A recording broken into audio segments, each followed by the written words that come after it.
Hey guys, welcome to my channel, and in today's video I'm going to be preparing to adopt some new mice. These girls are coming from Critters Haven UK, which is a really lovely new rescue, so I definitely recommend looking into them. Now all of the girls that I'm bringing home are quite young. They were born in rescue, so I have been waiting for them for a while and I am extremely excited to be bringing them home. The first thing that I did before adding their proper substrate in was actually just adding a wooden substrate. This again is for odor control purposes, but it's also just to give them something that has a little bit of a different texture compared to what the rest of the cage is going to. And then I added tea bag bedding in. I absolutely love this when it comes to introductions because you can buy so much of it and it can be very costly if you're using an expensive brand. Once I had added all of the substrate in, I did then go ahead and start adding in the hides. I do like to add the hides in first just because I feel like these are the most important products to include, especially when you're bringing home new mice who aren't familiar with the environment or with you.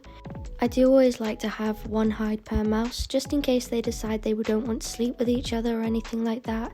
And so once I had done this, I then moved on to the toys, starting with the biggest items that are going to take up the most space and then moving on to the smaller ones, just so that way I can position everything in a way that I like it. I did try to add in as many branches as possible just to make them feel more secure, since I wasn't going to be adding a huge amount of stuff to the barred part of the cage, and because of that it could feel quite open or very bare. However, I didn't have a huge number of branches left just because they were in my current mouse's cage, so I did just try to lay the items a little bit to make it feel slightly more secure for them.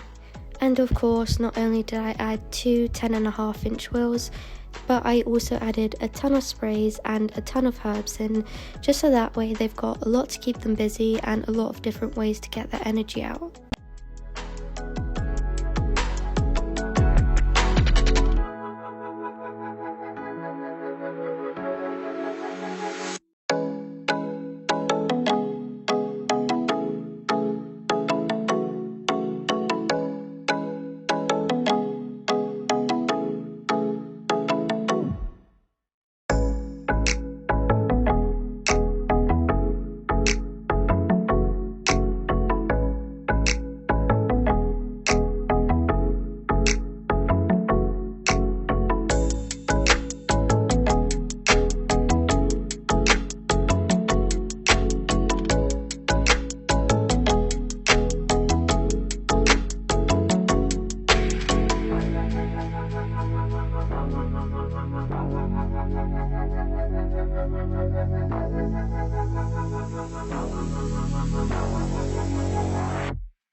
So this is what the cage looked like by the end of it.